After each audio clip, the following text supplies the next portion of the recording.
Hi guys, welcome back to this channel. और आज आपको मिलने वाले ह्यूमन रिप्रोडक्शन के बेस्ट नोट्स विद डायग्राम्स। तो आप लोग तैयार हो आई होप। तो ये नोट्स मैं पूरा एक्सप्लेनेशन करने वाली हूँ अच्छे से, ताकि आपको जो भी मेरे नोट्स में लिखा हुआ है वो सब समझ में आए कि कहाँ से क्या लिखा हुआ है। तो चैप्टर को समझना स्टार्ट करते हैं। और आपको अगर इस नोट्स की पीडीएफ चाहिए तो आप मेरे इंस्टाग्राम में मुझे चैनल को सब्सक्राइब करिए और इंस्टाग्राम में डीएम कर दीजिए। इंस्टाग्राम का लिंक मेरे डिस्क्रिप्शन में दिया हुआ है। तो चलिए स्टार्ट करते हैं। इंट्रोडक्शन से स्टार्ट करते हैं। ह्यूमन रिप्रोडक्शन में हम पहले बात करते हैं ह्यूमंस। ह्यूमंस हमारे सेक्सुअली रिप्रोड्यूसिंग और विविपेरस होते हैं। विविपेरस का मतलब होता है जो एग नहीं ले करते हैं, डायरेक्ट बेबी को बर्थ देते हैं और इनका डायरेक्ट डेवलपमेंट होता है। रिप्रोडक्टिव इवेंट्स जो होते हैं वो प्यूबर्टी के बाद स्टार्ट होते हैं। तो कौन कौन से इवेंट्स होते हैं वो हम लाइन से पढ़ेंगे। पहला होता है हमारा गैमेटोजेनेसिस। गैमेटोजेनेसिस में क्या होता है? गैमेट्स का फॉर्मेशन। मेल्स में स्पर्मेटोजेनेसिस यानी कि स्पर्म का फॉर्मेशन, और फीमेल्स में oogenesis यानी कि ओवम का फॉर्मेशन। उसके बाद सेकंड प्रोसेस आता है इंसामिनेशन, जिसमें जो मेल गैमेट हमारा स्पर्म होता है वो फीमेल जेनाइटल ट्रैक्ट यानी वजाइना में ट्रांसफ़र किया जाता है। उसके बाद आता है फर्टिलाइजेशन और सिनगैमी। फर्टिलाइजेशन और सिनगैमी का मतलब होता है कि मेल और फीमेल गैमेट का फ्यूजन। जब ये फ्यूज़ करते हैं तो जाइगोट फॉर्म्ड होता है। उसके बाद नेक्स्ट स्टेप है इम्प्लांटेशन। इम्प्लांटेशन में क्या होता है? ब्लास्टोसिस्ट का फॉर्मेशन होगा और डेवलपमेंट होगा, और वो यूटेराइन वॉल यानी कि एंडोमेट्रियम में जाके अटैच हो जाता है। उसके बाद हमारा लास्ट स्टेप होता है जेस्टेशन, यानी कि जितना भी एम्ब्रियोनिक डेवलपमेंट का पीरियड होता है, यानी कि जब तक वो जो जाइगोट होता है, एम्ब्रियो होता है, वो मदर की वोम में रहता है, उस 9 मंथ के पीरियड्स को हम क्या बोलते हैं? जेस्टेशन। उसके बाद कुछ आपके एनसीईआरटी में जेस्टेशन के पीरियड पूछे हुए थे, तो वो हम बता रहे हैं। डॉग्स का 57 to 65 डेज होता है, कैट्स का 65 डेज होता है, एंड एलिफेंट्स का 22 मंथ्स होता है। उसके बाद लास्ट है पार्चुरेशन, यानी कि चाइल्ड का बर्थ हो जाना, डिलीवरी ऑफ बेबी को बोलते हैं। और पार्चुरेशन जो है लैक्टेशन से फॉलोड होता है, यानी कि पार्चुरेशन के बाद लैक्टेशन की प्रोसेस स्टार्ट हो जाती है। अब हम सेक्सुअल ऑर्गन्स के बारे में बोलेंगे। Primary sex organs. Primary sex organs जो होते हैं उनके दो फंक्शंस होते हैं, बहुत इंपॉर्टेंट है, बहुत बार पूछा गया है। गैमेट्स को प्रोड्यूस करते हैं और सेक्स हार्मोन्स को प्रोड्यूस करते हैं। मेल्स में प्राइमरी सेक्स ऑर्गन टेस्टिस होता है, फीमेल्स में ओवरी होता है। सेकेंडरी सेक्स ऑर्गन्स होते हैं वो किस में हेल्प करते हैं? ट्रांसपोर्टेशन और मैच्योरेशन और गैमेट्स के स्टोरेज में हेल्प करते हैं। कौन कौन से ऑर्गन्स होते हैं? Accessory ducts, accessory glands and external genitalia. Penis in males and vulva in females. अब हम बात करते हैं सेकेंडरी सेक्सुअल कैरेक्टर्स की। तो जो सेकेंडरी सेक्सुअल कैरेक्टर्स हैं ये क्या होते हैं? ये सेक्स हार्मोन्स के इन्फ्लुएंस में डेवलप होते हैं। ये हमें हेल्प करते हैं कि हम एक्सटर्नली मेल और फीमेल में डिफ्रेंशिएट कर पाएँ, जैसे कि pitch of voice, mammary glands, facial hair, deposition of fats, muscle growth and body hair से हम एक्सटर्नली किसी को देख के बता सकते हैं कि ये मेल है या फीमेल। तो उसकी बात बोली गई है। अब हम स्टार्ट करते हैं male reproductive system. Male reproductive system कहाँ पे प्रेजेंट होता है? पेल्विक कैविटी यानी पेल्विस रीजन में प्रेजेंट होता है। इसके पार्ट्स की बात करते हैं। प्राइमरी सेक्स ऑर्गन इसमें टेस्टिस होता है। सेकेंडरी सेक्स ऑर्गन में मैंने जैसा पहले बताया एसेसरी डक्ट्स और एसेसरी ग्लैंड्स आती हैं। तो कौन कौन सी होती है उसका नाम पता होना चाहिए। एसेसरी डक्ट्स में होता है रेटिटस्टिस, वास differentia, epididymis, vas deferens and urethra. और एसेसरी ग्लैंड्स में समाइनल वेसिकल होती है जो कि पेयर्ड होती है, और प्रोस्टेट हमारी अनपेयर्ड होती है, और बर्बोयुरेथ्रा जो होती है वो पेयर्ड होती है। अब बात करते हैं एक्सटर्नल जेनिटिलिया की। एक्सटर्नल जेनिटिलिया जो है वो होता है पेनिस और स्क्रोटम। जो मेल रिप्रोडक्टिव सिस्टम है हमारा उसको हम यूरोजेनाइटल सिस्टम भी बोलते हैं। अब इसमें एक इम्पॉर्टेंट फैक्ट लिखा हुआ है कि जो इजैकुलेटरी डक्ट होती है वो किससे मिलके बनी होती है? तो vas deferens plus seminal vesicle मिल के क्या बनाते हैं? इजैकुलेटरी डक्ट बनाते हैं, जो यूरेथ्रा में ओपन हो जाती है। अब यहाँ पे मेल रिप्रोडक्टिव सिस्टम का डायग्राम दिया हुआ है। तो ये क्या है हमारी? ये यूरेटर है। ये हमारा जो है ये येलो कलर में यूरिनरी ब्लैडर है। ये जो लीफ लाइक स्ट्रक्चर है ये समाइनल वेसिकल है। उसके नीचे ये आपकी प्रोस्टेट है जो कि अनपेयर्ड होती है, देखिए एक ही है। और यहाँ पे पेयर्ड बल्बो यूरेथ्रल ग्लैंड है। उसके बाद नीचे ये यूरेथ्रा है। फिर उसके बाद ग्लैंड्स पानिस है, यूरेथ्रल मीटस है जहाँ से यूरिन पास आउट होती है, और जो जिससे ये पेनिस कवर्ड होती है जिस स्किन से उसको फोर स्किन या प्रिप्यूस बोलते हैं। ये हमारे स्क्रोटम है। स्क्रोटम पाउच लाइक स्ट्रक्चर होता है जिसके अंदर टेस्टिस प्रेजेंट होता है, और ये हमारी वास डिफरेंस है। तो ये मेल रिप्रोडक्टिव सिस्टम का एक डायग्राम है आपके अंडरस्टैंडिंग के लिए। यहाँ पे एक बताया गया कि ये जो फोर स्किन होती है इसका ना रिमूवल होता है, कुछ लोग इसका रिमूवल कराते हैं। तो इसका जो रिमूवल होता है उस प्रोसेस को हम क्या बोलते हैं? सर्कमसिशन। ठीक है। टेस्टिस, टेस्टिस के लिए हम ऑर्क टर्म का यूज़ करते हैं। लोकेशन की बात करें तो बॉडी कैविटी के बाहर एक एक्स्ट्रा डोमिनल पाउच लाइक स्ट्रक्चर में, जिसको हम स्क्रोटम बोलते हैं, उसमें प्रेजेंट होता है। इसका फंक्शन क्या होता है? ये स्पर्मेटोजेनेसिस के लिए टेम्परेचर को मेंटेन करता है। जितना हमारा बॉडी टेम्परेचर होता है, जो 37 डिग्री सेल्सियस हमारा बॉडी टेम्परेचर है, उससे 2 से 2.5 डिग्री लोअर रिक्वायर्ड होता है टेम्परेचर। तो स्पर्मेटोजेनेसिस के लिए टेम्परेचर टेस्टिस मेंटेन कर रहा है। उसके बाद साइज़ की बात करें तो टेस्टिस का जो साइज़ है, विथ यानी कि चौड़ाई में 2 to 3 सेंटीमीटर और इसकी लेंथ जो है 4 to 5 सेंटीमीटर होती है। शेप की बात करें तो शेप ओवल होता है और जो टेस्टिस है वो स्क्रोटम में डिसेंड होता है, यानी कि आती है through in during 7 month of the foetal development. अब यहाँ पे जो आपके स्क्रोटम का इनलार्ज्ड डायग्राम दिया हुआ है, वैसे तो इतना इम्पॉर्टेंट नहीं है बट फिर भी एक बार ओवरव्यू कर लेते हैं। ये ग्यूबर्निकुलम है। ग्यूबर्निकुलम क्या करता है? ये एक फाइब्रस कॉर्ड होती है जो टेस्टिस को स्क्रोटम से अटैच कर रहा है। इंग्यूनल कैनाल होती है जिससे स्पर्मेटिक कॉर्ड निकल रही होती है। 2 मसल्स पाई जाती हैं, ये क्रीमास्टर मसल्स होती है, ये डार्टोज मसल पाई जाती है। तो ये सारी चीज़ें। उसके बाद क्रीमास्टर प्लस डार्टोज मसल पाई जाती है। क्रीमास्टर मसल स्केलेटल, ये स्मूथ। इनका काम क्या होता है? ये टेस्टिस को मेंटेन करने में हेल्प करती है ताकि टेस्टिस आगे चल के टेम्परेचर को मेंटेन कर पाए। स्पर्मेटिक कॉर्ड में क्या होता है? ब्लड और लिम्फ वेसल्स जो हैं आती हैं। उसके बाद अगर हम टेस्टिस का ट्रांसफर सेक्शन कर दें तो वो कुछ ऐसा दिखने वाला है। अब ये आपका बहुत ज़्यादा इंपॉर्टेंट है, इसको देख लेते हैं। जैसे कि ये है हमारा ये टेस्टिकुलर लोब्यूल्स हैं। ये जो रेड कलर के आपको दिख रहे हैं, ये टेस्टिकुलर लोब्यूल्स, ये 250 होते हैं लगभग, और इसके अंदर सेमिनिफेरस ट्यूब्यूल प्रेजेंट होती हैं। एक टेस्टिकुलर लोब्यूल के अंदर 1 to 3 सेमिनिफेरस ट्यूब्यूल्स जो है वो आपकी प्रेजेंट होती है। ठीक है। उसके बाद ये सेमिनिफेरस ट्यूब्यूल्स आगे चल के एक देखिए नेटवर्क लाइक स्ट्रक्चर बना लिए, इसको हम बोलते हैं रेटिटेस्टिस। रेटी का मतलब ही होता है नेटवर्क, तो जो नेटवर्क लाइक स्ट्रक्चर बनता है उसको रेटिटेस्टिस बोलते हैं। उसके बाद क्या है? वासा फ्रेंशिया। वासा फ्रेंशिया के बाद एक लॉन्ग एपिडिडाइमस होता है, एक लॉन्ग कॉल्ड स्ट्रक्चर है जिसको हम एपिडाइमस बोलते हैं, और ये आगे चल के वास डिफरेंस में जॉइंट होता है। तो ये आपका पूरा पाथवे है स्पर्म का, कि पहले टेस्टिकुलर लोब्यूल, फिर सेमिनिफेरस ट्यूब्यूल्स, देन रेटिटेस्टिस में, then vas differentia, then epididymis and then vas deferens. ये आपको इंपॉर्टेंट नहीं है, आपको सिर्फ ऊपर ऊपर से पढ़ना है। एक्चुअली ये जो नोट्स है ना वो बहुत ज़्यादा डिटेल्ड है, तो मैं आपको बता दूंगी क्या क्या इंपॉर्टेंट है। उसके बाद जैसे मैंने ऊपर बताया कि टेस्टिकुलर लोब्यूल्स थे आपके 250, तो अगर एक टेस्टिकुलर लोब्यूल लेके हम उसका ट्रांसफर सेक्शन कर दें तो वो कैसा दिखता है, उसमें क्या क्या प्रेजेंट होता है ये देख लेते हैं। इम्यूनोकॉम्पिटेंट सेल्स प्रेजेंट होते हैं, लेडिक सेल्स प्रेजेंट होते हैं जिसको हम इंटरस्टिशियल सेल्स बोलते हैं, और हमारे सेमिनिफेरस ट्यूब्यूल्स प्रेजेंट होते हैं। बहुत इंपॉर्टेंट है, सेमिनिफेरस ट्यूब्यूल जो है अंदर 2 टाइप के सेल से लाइंड होते हैं। एक होता है स्पर्मेटोगोनिया और अंदर होते हैं सर्टोली सेल्स। तो इन 2 सेल्स से वो लाइंड होते हैं, कौन? Seminiferous tubule. उसके बाद इसमें जो लेडिक सेल है और इंटरस्टिशियल सेल है वो इंट्रालोब्यूलर है, यानी कि लोब्यूल के अंदर है, और एक्स्ट्रा ट्यूबुलर है क्योंकि सेमिनिफेरस जो ट्यूब्यूल है उसके बाहर है। तो ये चीज़ याद रखिएगा, वैसे इतना इंपॉर्टेंट नहीं है। सेमिनिफेरस ट्यूब्यूल हाईली कॉइल्ड होता है, साइट ऑफ स्पर्मेटोजेनेसिस है, यानी कि स्पर्मेटोजेनेसिस यहाँ पर होती है।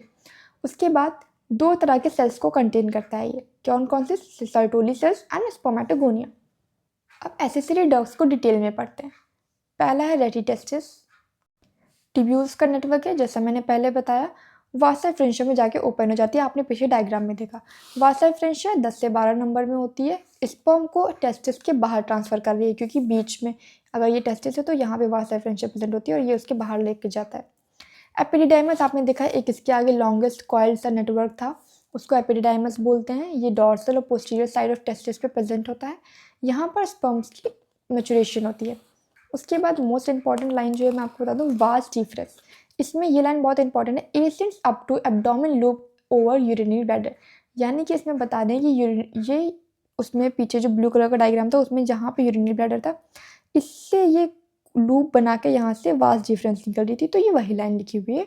आपसे पूछ सकते हैं कि ऐसी कौन सी ट्यूब वगैरह होती है जो ऐसा स्ट्रक्चर में दिखती है। जो वाल्व डिफरेंस होती है वो आगे चल के एक वाइडर रीजन में ओपन हो जाती है जिसको एम्पुला बोलते हैं। और इजैकुलेशन से पहले जो टेम्परेरी स्पर्म का स्टोरेज होता है वो वाल्व डिफरेंस में ही होता है।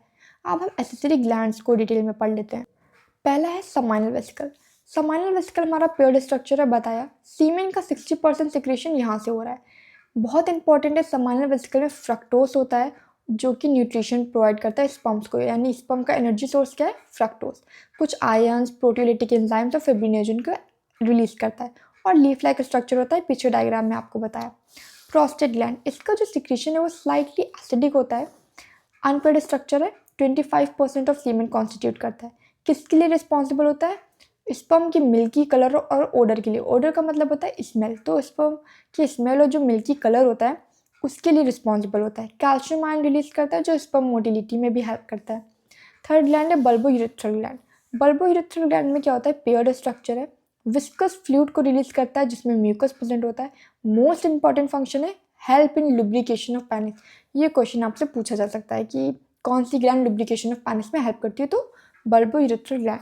देन मेल एक्सटर्नल जेनिटेलिया जो पेनिस है उसके बारे में थोड़ा देख लेते हैं। बताया था ग्लांस पेनिस है जिसमें ब्लड वेसल्स और इरेक्टाइल टिश्यू प्रेजेंट होते हैं। एक यूरेथ्रा होती है, बाहर वाले स्किन को फोर स्किन या प्रीप्यूस बोलते हैं, और यहाँ पे यूरेथ्रल मीटर्स होता है। सीमेन की बात करें, सीमेन का जो पीएच होता है वो 7.2 से 7.5 होता है। समाइनल फ्लूइड के 90% में सीमेन होता है और सिर्फ 10% ही स्पर्म्स होते हैं।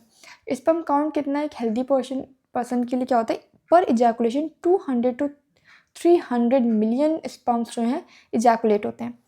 60% ऑफ द स्पर्म्स के पास नॉर्मल शेप और साइज होना चाहिए, और उन 60% में भी 40% के पास विग्रस मोटिलिटी होनी चाहिए फर्टिलाइजेशन पूरा करने के लिए।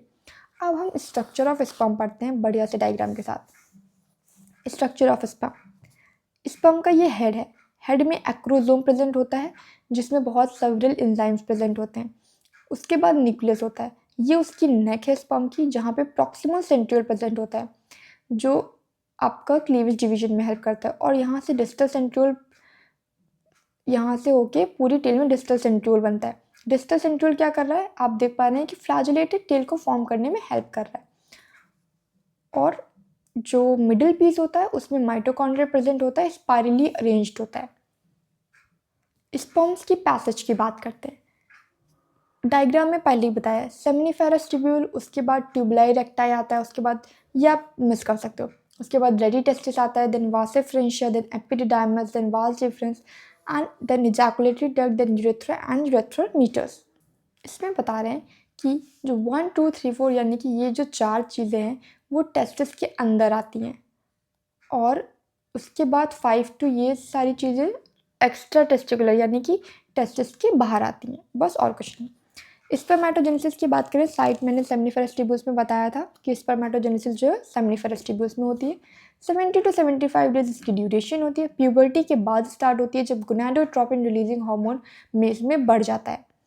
स्पर्मेटोगोनिया में डिवीजन होती है, एक माइटोटिक प्लस एक मियोटिक डिवीजन होता है, और एक जर्म सेल यानी एक स्पर्मेटोगोनिया कितने स्पर्म बनाती है, 4 स्पर्म बनाती है। अब इस डायग्राम से पूरा समझिए। स्पर्मेटोगोनिया है, 2n होता है, और इसमें माइटोसिस होगी। माइटोसिस होती है तो प्राइमरी स्पर्मेटोसाइट बनता है। प्राइमरी स्पर्मेटोसाइट की वो भी डिप्लॉयड रहेगा क्योंकि माइटोसिस हुई है। इक्वेशनल डिवीजन हुआ है, रिडक्शनल डिवीजन जब होता है तब जो है जो प्लॉइडी होती है वो हाफ हो जाती है। उसके बाद मियोसिस 1 हुआ है, तो मियोसिस 1 होगा तो सेकेंडरी स्पर्मेटोसाइट बनेगा। सेकेंडरी स्पर्मेटोसाइट में प्लॉइडी हाफ हो गई। फिर मियोसिस 2 हुआ, स्पर्मेटिड्स बना, प्लॉइडी आपकी उतनी ही रहेगी। देन ट्रांसफॉर्मेशन या फिर डिफ्रेंशिएशन कह सकते होता है, तो वो बन के स्पर्मेटोजोआ बन जाता है। उसके बाद 2 प्रोसेस के बारे में पढ़ेंगे, स्पर्मियोजेनेसिस और स्पर्मिएशन। स्पर्मियोजेनेसिस क्या होता है, वो प्रोसेस जिससे स्पर्मेटिड्स स्पर्मेटोजोआ में ट्रांसफॉर्म्ड होते हैं उसको स्पर्मियोजेनेसिस बोलते हैं। स्पर्मिएशन क्या होता है, स्पर्मियोजेनेसिस के बाद जो स्पर्म के हेड होते हैं वो सर्टोली सेल में एम्बेडेड हो जाते हैं और सेमिनिफेरस ट्यूब्यूल से रिलीज हो जाते हैं। कौन सी प्रोसेस के थ्रू, स्पर्मिएशन प्रोसेस के थ्रू। तो इसी पूरे प्रोसेस को हम क्या बोल रहे हैं, स्पर्मिएशन। अब स्पर्मेटोजेनेसिस का हार्मोनल कंट्रोल पढ़ते हैं जो कि बहुत इंपॉर्टेंट है, एग्जाम में कई बार पूछा जा सकता है। हाइपोथैलेमस होता है। हाइपोथैलेमस हमारा क्या करता है, गोनाडोट्रोपिन रिलीजिंग हार्मोन को रिलीज करता है, वो जाके एंटीरियर पिट्यूटरी पे एक्ट करता है उसके बाद जो एंटीरियर पिट्यूटरी होती है वो दो हार्मोन को रिलीज LH एंड FSH। तो LH क्या करता है, लेडिक सेल्स पे ऐड करता है और एंड्रोजन का रिलीज करा देता है, और जो FSH है वो सर्टोली सेल्स पे ऐड करके ABP एंड्रोजन बाइंडिंग प्रोटीन और इनिबिन को रिलीज कराता है। इनिबिन का काम क्या होता है, वो जाके FSH को इनिबिट कर देता है और फर्दर सिक्रीट नहीं होने देता है। अब जो ABP है यानी एंड्रोजन बाइंडिंग प्रोटीन है, वो क्या करता है, स्पर्मियोजेनेसिस कराता है, स्पर्मेटो नहीं स्पर्मियोजेनेसिस कराता है। और ये जो टेस्टोस्टेरोन यानी एंड्रोजन का जो रिलीज है वो और स्पर्मियोजेनेसिस मिलके क्या करा देते हैं, स्पर्मेटोजेनेसिस। तो ऐसे स्पर्मेटोजेनेसिस की प्रोसेस होती है। अब हमारा आता है फीमेल रिप्रोडक्टिव सिस्टम, जो कि पेल्विस रीजन में प्रेजेंट होता है। प्राइमरी सेक्स ऑर्गन में ओवरी, एसेसरी डक्ट्स होती हैं, accessory glands and female external genitalia जो कि वल्वा होता है। एसेसरी डक्ट्स में फेलोपियन ट्यूब, यूट्रस और वजाइना आता है। फीमेल एक्सटर्नल जेनिटलिया में वल्वा आता है। ये आप स्किप कर दो क्योंकि आपके एनसीईआरटी में सिर्फ मेमोरी ग्लैंड के बारे में दिया, इन दोनों के बारे में नहीं दिया गया। ओवरी की बात करते हैं। लोकेशन कहाँ है, लोअर एब्डोमेन के दोनों साइड पे प्रेजेंट होता है। किससे कनेक्टेड होती है, पेल्विक वॉल से और यूट्रस से कनेक्टेड होती है by ligaments called meso ovarian. हर ओवरी जो होती है वो जर्मिनल एपिथेलियम से कवर्ड होती है। साइज कितना होता है, 2 से 4 सेंटीमीटर का साइज होता है। ओवेरियन स्ट्रोमा जो होता है वो दो टाइप्स में डिवाइड हो जाता है, एक तो पेरिफेरल कॉर्टेक्स और इनर मेड्यूला। पेरिफेरल कॉर्टेक्स में क्या होता है, ये देखिए कॉर्टेक्स का रीजन है, इसमें क्या हो रहा है, ओवेरियन फॉलिकल्स की डेवलपमेंट यानी ओवेरियन फॉलिकल्स की ग्रोथ हो रही है।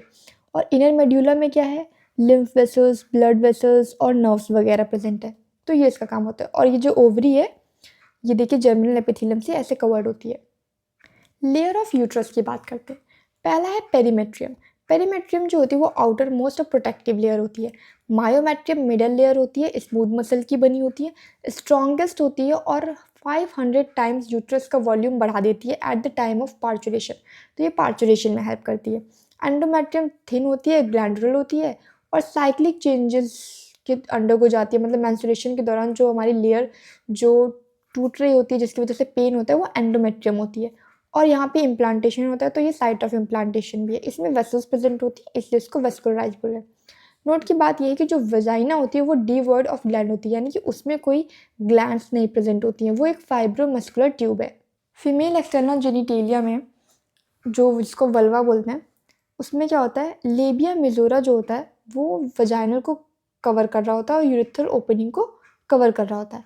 इरेक्टाइल टिश्यू प्रेजेंट होता है लेबिया माइनोरा, 2 लेबिया माइनोरा के ऊपर इरेक्टाइल टिश्यू प्रेजेंट होता है। ये आपको इतना डिटेल में नहीं, कुछ भी नहीं पूछा जाएगा, बस आपके एनसीईआरटी में जो है वही पूछा जाएगा। हाइमेन की बात करते हैं, मोस्ट इंपॉर्टेंट टॉपिक है, इससे क्वेश्चन बहुत बनता है। एक लाइन है इसकी क्योंकि मैं आपको बताऊंगी अभी। हाइमेन में क्या होता है, एक पार्शियल मेम्ब्रेन होती है जो वजाइनल ओपनिंग को कवर करती है, उसको क्या बोल रहे हैं, हाइमेन। ये क्या हो सकती है, ये टॉर्न हो सकती है या ब्रेक हो सकती है ड्यू टू स्पोर्ट एक्टिविटीज़ जैसे कि जंपिंग, साइकिलिंग, हॉर्स राइडिंग की वजह से ये टूट या फट सकती है। और टैम्पॉन्स के इंसर्शंस की वजह से भी ये टॉर्न हो सकती है या ब्रेक हो सकती है। हाइमेन जो है यूजुअली बताते हैं कि ये टॉर्न होती है फर्स्ट क्वार्टर्स या इंटरकोर्स के दौरान, पर कुछ फीमेल में क्या देखा गया कि ये क्वार्टर्स के बाद यानी इंटरकोर्स के बाद भी प्रेजेंट है। तो इसलिए ये लाइन बहुत इंपॉर्टेंट है आपकी एनसीईआरटी की। Presence of hymen is not the reliable indicator of female virginity and sexual, यानी कि प्रेजेंस ऑफ हाइमेन से हम ये नहीं बता सकते हैं कि कोई फीमेल वर्जिन है या नहीं है, या उसने कभी सेक्सुअल एक्सपीरियंस किया है या नहीं किया है। अब जैसे हमने इस पर मेटोजेनेसिस पढ़ा था, अब हम पढ़ेंगे oogenesis। oogenesis का मतलब है एक मेच्योर फीमेल गैमेट यानी ओवम की फॉर्मेशन की प्रोसेस को क्या बोल रहे हैं, oogenesis बोल रहे हैं। ये एम्ब्रियोनिक डेवलपमेंट के दौरान ही इनिशिएट हो जाता है जब couple of million gamete mother cells जो होती हैं, oogonia होती हैं, वो हर एक फीटल ओवरी में बन रही होती हैं। कोई भी oogonia फॉर्म्ड नहीं होती या बर्थ के बाद वहाँ पर प्रेजेंट नहीं होती। एक oogenesis जो है वो एक अनइक्वल डिवीजन है। एक जर्म सेल सिर्फ एक ओवम बनाएगा, वहाँ पे एक जर्म सेल 4 स्पर्म्स बना रहा था। इसमें वहाँ पे स्पर्मेटोगोनिया होता था, यहाँ oogonia होता है। oogonia क्या करता है, माइटोसिस करता है, प्राइमरी oocyte बनाता है। प्राइमरी oocyte meiosis 1 करता है जो कि प्रोफेज पर स्टॉप्ड हो जाता है, ठीक। उसके बाद बर्थ होती है, फिर चाइल्डहुड होता है, फिर प्यूबर्टी कंप्लीट होती है। प्यूबर्टी पे उसका फर्स्ट मेयोटिक डिवीजन कंप्लीट होता है। ये कंप्लीट होने के बाद 2 चीज़ें रिलीज होती हैं, एक तो फर्स्ट पोलर बॉडी रिलीज होगी और सेकेंडरी oocyte रिलीज होगी। जो फर्स्ट पोलर बॉडी है वो या तो डिवाइड करती है या तो डिजेनरेट हो जाती है। उसके बाद ये होने के बाद मियोसिस 2 पे मेटाफेज स्टेज पे ये प्रोसेस स्टॉप हो जाती है। फिर इसके 2 केस बनते हैं। अगर फर्टिलाइजेशन नहीं हुआ तो फर्स्ट पोलर बॉडी सेकेंडरी ओसैट दोनों ही डिजेनरेट कर जाते हैं। अगर फर्टिलाइजेशन हुआ यानी कि स्पर्म्स की एंट्री हुई तो एमपीए यानी मेटाफेज प्रमोटिंग फैक्टर को तोड़ के एनाफेज प्रमोटिंग फैक्टर बनता है, यानी कि आगे प्रोसेस बढ़ती है, मियोसिस 2 कंप्लीट होती है और 2 चीज़ें और रिलीज कर देता है, जिसे हम बोलते हैं ओवम और सेकेंडरी पोलर बॉडी। और जो सेकेंड पोलर बॉडी होती है वो डिजेनरेट कर जाती है और हमें हमारा ओवम मिल जाता है। अब फीमेल में हार्मोनल रेगुलेशन कैसे होता है? देखो, हाइपोथैलेमस अगेन एंटीरियर पिट्यूटरी पे एक्ट करेगा, एफएसएच रिलीज होगा, एलएच रिलीज होगा। एफएसएच क्या करेगा? फॉलिकुलर स्टिमुलेटिंग हार्मोन, नाम से पता चल रहा है कि फॉलिकल्स की, ओवेरियन फॉलिकल्स की ग्रोथ और डेवलपमेंट कराता है। प्राइमरी, फिर सेकेंडरी, फिर टर्शियरी और फिर एक मैच्योर ग्राफियन फॉलिकल बनता है जो एलएच पे एक्ट करता है और रप्चर करता है, फिर कॉर्पस ल्यूटियम बन जाता है। कॉर्पस ल्यूटियम क्या करता है? 4 हार्मोन रिलीज करता है, oestrogen, progesterone, relaxin and inhibin. Main hormone जो कॉर्पस ल्यूटियम का होता है वो प्रोजेस्टेरॉन होता है। उसके बाद ग्राफियन फॉलिकल क्या रिलीज करता है? ईस्ट्रोजन और इनिबिन को रिलीज करता है। उसके बाद हम हार्मोन्स के फंक्शन की बात करते हैं। तो जो ईस्ट्रोजन होता है, ईस्ट्रोजन का जो फंक्शन है वो होता है फीमेल सेकेंडरी सेक्सुअल कैरेक्टर्स को डेवलप करने में हेल्प करता है, कोलेस्ट्रॉल लेवल को कम करता है, ओवेरियन फॉलिकुलर ग्रोथ कराने में हेल्प करता है, मेमोरी ग्लैंड्स की डेवलपमेंट कराता है। अब बात करते हैं मेमोरी ग्लैंड की। तो मेमोरी ग्लैंड का ये पूरा डायग्राम आपके एनसीईआरटी में दिया है, वहाँ पे क्लियर नहीं दिखेगा, यहाँ पे आपको पूरा क्लियर डायग्राम दिख रहा है। एडिपोज टिश्यू प्रेजेंट होता है, मामरी लोब्यूल्स होती हैं, pectoralis major muscle of thorax होता है, कनेक्टिव टिश्यू प्रेजेंट होता है उनके बीच में, और रिब्स होती है, इंटरकोस्टल मसल्स होती हैं, मामरी एल्वुलाई होता है। ये सब आपको इससे डायग्राम से तो क्वेश्चन नहीं आने वाले, बट कहाँ से क्वेश्चन आने वाले हैं वो हम बात करते हैं। फंक्शनल मेमोरी ग्लैंड जो है वो किसका फीचर है? सारी फीमेल मैमल्स का फीचर है। पेयर्ड स्ट्रक्चर होता है, मॉडिफाइड सुडोरिफेरस और स्वेट ग्लैंड होती है। क्या होता है इसमें? ग्लैंडुलर टिश्यूज प्लस में फैट प्रेजेंट होता है। उसके बाद पाथवे की बात करते हैं। ग्लैंडुलर टिश्यू होता है जो 15 to 20 मेमोरी लोब्यूल्स में डिवाइड होता है। उसके बाद ये क्लस्टर ऑफ सेल्स आगे जाके उसमें जॉइंट होते हैं जिसको मेमोरी एल्वुलाई बोलते हैं, वो आगे जाके मेमोरी ट्यूब्यूल्स में ओपन होता है, वो आगे जाके मेमोरी डक्ट्स में ओपन होता है, और मेमोरी डक्ट्स जो हैं ज्वाइन करते हैं क्या बनाने? मेमोरी एम्पुला, जो कि वाइडर पोर्शन था, वो आगे जाके लैक्टिफेरस डक्ट्स में ओपन होती हैं, फिर उससे मिल्क इजेक्ट होता है और निपल्स के थ्रू उसे सक कर लिया जाता है। उसके बाद यहाँ पे कुछ फंक्शंस हैं, जैसे सिंथेसिस ऑफ मिल्क की साइड क्या है? मेमोरी एल्वुलाई, और स्टोरेज ऑफ मिल्क की मेमोरी एम्पुला। मेमोरी ग्लैंड में कौन कौन से हार्मोन ऐड करते हैं? Oestrogen, prolactin, progesterone and oxytocin. अब हम मेंस्ट्रुअल साइकिल की बात करते हैं। मेंस्ट्रुअल साइकिल कैरेक्टरिस्टिक फीचर है किसका? सारी फीमेल प्राइमेट मैमल्स का, जैसे एप्स, मंकीज एंड ह्यूमंस वगैरह। एवरेज ड्यूरेशन 28 to 29 डेज होता है। साइक्लिक इवेंट्स कंटेन करता है ओवेरियन और यूटेराइन, 2 तरह के इसमें इवेंट्स होते हैं। मिनार्क का मतलब क्या होता है? फर्स्ट मेंस्ट्रुएशन जो आती है प्यूबर्टी में उसको मिनार्क बोलते हैं। मेनोपॉज का मतलब होता है कि मेंस्ट्रुअल साइकिल का स्टॉपेज हो जाना at the age of 50। Phases of menstrual cycle की बात करते हैं। फेजेस में 4 फेजेस होते हैं: मेंस्ट्रुएशन, फॉलिकुलर या प्लॉरिफरेटिव फेज, ओव्यूलेशन या ल्यूटियल या सिक्रेटरी फेज। एमिनोरिया का मतलब क्या होता है? मेंस्ट्रुएशन का एब्सेंस हो जाना प्रेगनेंसी की वजह से, लैक्टेशन, पुअर हेल्थ, डिफिशियंसी या स्ट्रेस की वजह से। अब फेजेस को डिटेल में पढ़ेंगे। पहला फेज है हमारा मेंस्ट्रुअल फेज। मेंस्ट्रुअल फेज में क्या होता है? ड्यूरेशन 3 to 5 डेज होता है, मतलब जिसमें मेंस्ट्रुएशन आपको आ रही होती है। ये 1st to 5th day of menstrual cycle से स्टार्ट होता है। एंडोमेट्रियम स्लफ ऑफ होती है कॉर्पस लूटियम की वजह से, उसका डिजेनरेशन की वजह से, जिसमें प्रोजेस्टेरॉन एस्ट्रोजन लेवल बहुत कम हो जाता है। उसके बाद एंडोमेट्रियम का कंस्ट्रिक्शन हो जाता है और एंडोमेट्रियल जो सेल्स होते हैं उसकी डेथ हो जाती है, और इसलिए हमारे में क्या होता है? ब्लीडिंग अकर होती है। उसके बाद सेकेंड फेज है फॉलिकुलर या प्रोलिफेरेटिव। इसकी जो ड्यूरेशन होती है वो अनप्रिडिक्टेबल है, पर कह सकते हैं कि 6 to 7 डेज है, 6 से 13 देर तक रहता है।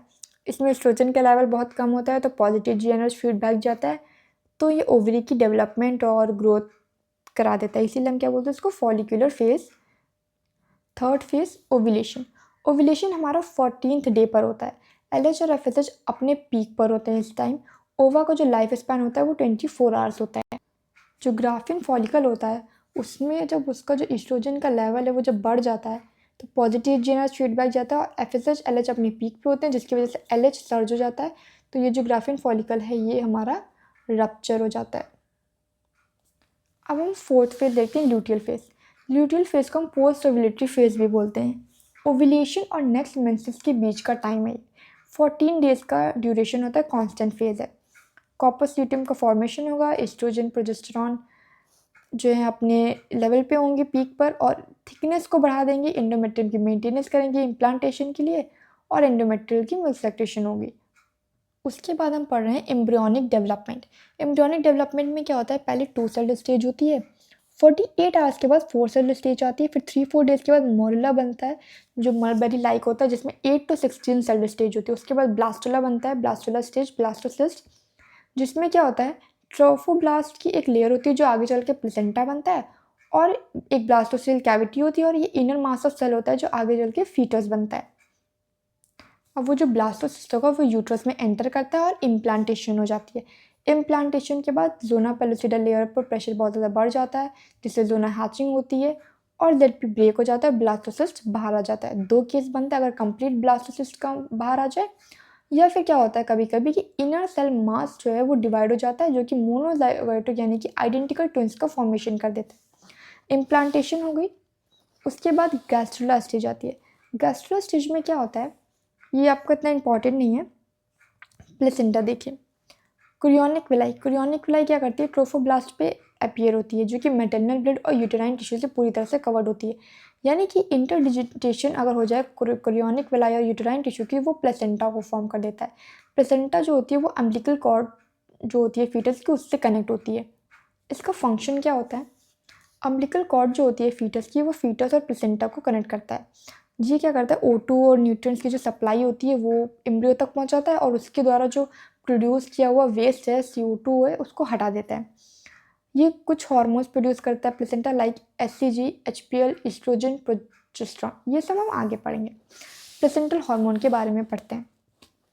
देखिए, HCG यानी ह्यूमन कोरियोनिक गोनाडोट्रोपिन, ये क्या करता है, कॉर्पस ल्यूटियम को रेस्क्यू करता है फ्रॉम डीजनरेशन अंटिल 3rd और 4th मंथ ऑफ प्रेगनेंसी। इतना इंपॉर्टेंट नहीं है, ये फंक्शन जो है आपके NCERT में नहीं दिए हुए हैं, तो मैं जो आपके NCERT में फिर सिर्फ आपको वही बताऊंगी। ह्यूमन कोरियोनिक सोमैटोमैमोट्रोपिन, जिसको आपके NCERT ने बोला ह्यूमन प्लेसेंटल लैक्टोजन HPL, और रिलैक्सिन हार्मोन। अब हम बढ़ते हैं जेस्टेशन की तरफ।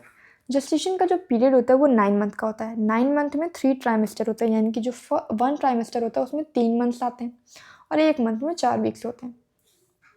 अगर पहले ट्राइमेस्टर की बात करें तो एम्ब्रियो 2 सेल स्टेज पर पहुंच जाता है, फिर उसके बाद 3 डेज के बाद मोडुलर स्टेज, 7-8 डेज के बाद ब्लास्टोसिस्ट और इम्प्लांटेशन हो जाती है। फर्स्ट मंथ में हार्ट फॉर्म्ड होता है। यही साइन होता है, हम स्टेथोस्कोप से सुनकर पता कर सकते हैं कि दैट फीटस जो है वो ग्रो कर रहा है। फिर सेकेंड मंथ के एंड में फीटस जो है लिम्स और डिजिट्स को डेवलप कर लेता है। थर्ड मंथ के एंड में यानी कि फर्स्ट ट्राइमेस्टर के एंड में most of major organ system जो है वो बन जाता है, और एक्सटर्नल जेनिटाइल ऑर्गन्स जो होते हैं वो भी बन जाते हैं। उसके बाद 5 मंथ में क्या होता है, पहला मोमेंट होता है फीटस का, हेड पर हेयर की अपीयरेंस होने लगती है। सेकेंड ट्राइमेस्टर के एंड में बॉडी जो है फाइन हेयर और आईलिड्स के साथ कवर्ड हो जाती है, और एंड ऑफ थर्ड ट्राइमेस्टर में फीटस फुल्ली डेवलप्ड होता है और रेडी फॉर डिलीवरी होता है। अब इस चैप्टर में हमारे सिर्फ 2 टॉपिक बचे, पार्चुरेशन और लैक्टेशन। पार्चुरेशन क्या है, एक न्यूरो एंडोक्राइन मैकेनिज्म है। वैसे तो ये आपको नहीं पूछा जाएगा, बट फिर भी एक बार मैं गो थ्रू करा देती हूँ। सिग्नल जो होते हैं ये बहुत इंपॉर्टेंट है आपके NCERT में। फुल्ली डेवलप्ड फीटस और प्लेसेंटा से सिग्नल ओरिजिनेट होते हैं, वो हाइपोथैलेमस पे जाएंगे, देन पोस्टीरियर पिट्यूटरी, जिससे ऑक्सीटोसिन रिलीज होगा, मायोमेट्रियम और यूट्रस में माइल्ड कॉन्ट्रैक्शन होंगी, फीटल इजेक्शन रिफ्लेक्स होगा, फिर से सेम चीज़ जो है रिपीट होगी ताकि और माइल्ड कॉन्ट्रैक्शंस हो सकें, स्ट्रॉन्गर एंड स्ट्रॉन्गर कॉन्ट्रैक्शंस होंगी, और फीटस को बाहर निकाल लिया जाएगा। पार्चुरेशन के बाद प्लेसेंटा भी बाहर आ जाती है। अब लैक्टेशन में इंपॉर्टेंट क्या है ये देखिए। मेमोरी ग्लैंड्स जो है डिफ्रेंशिएशन करती हैं और ग्रोथ होती है उनकी प्रेगनेंसी के दौरान। लैक्टेशन जो है यानी कि इजेक्शन ऑफ मिल्क का जो प्रोसेस है वो एंड ऑफ प्रेगनेंसी में स्टार्ट होता है। प्रेगनेंसी के दौरान एस्ट्रोजन और प्रोजेस्टेरॉन जो है वो प्रोलैक्टिन को इनिबिट कर देते हैं, इसीलिए सिक्रेशन ऑफ मिल्क नहीं होता है। ये बहुत ज़्यादा इंपॉर्टेंट है।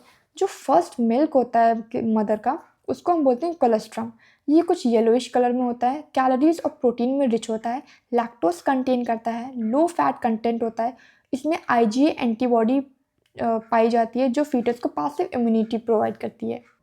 तो गाइस ये था हमारा चैप्टर और ये वीडियो आपको कैसी लगी। अगर वीडियो अच्छी लगी हो तो प्लीज़ वीडियो को लाइक करिएगा, चैनल को सब्सक्राइब करिएगा। और अगर इस चैप्टर के आपको नोट्स चाहिए और या किसी और चैप्टर किसी और सब्जेक्ट के नोट्स चाहिए तो मुझे इंस्टाग्राम पे डीएम कर दीजिएगा चैनल को सब्सक्राइब करके। इंस्टाग्राम का लिंक मेरे डिस्क्रिप्शन में दिया हुआ है, तो जल्दी से डीएम करो, आपको नोट्स का पीडीएफ मिल जाएगा। थैंक यू फॉर वॉचिंग और चैनल को सब्सक्राइब करना मत भूलना।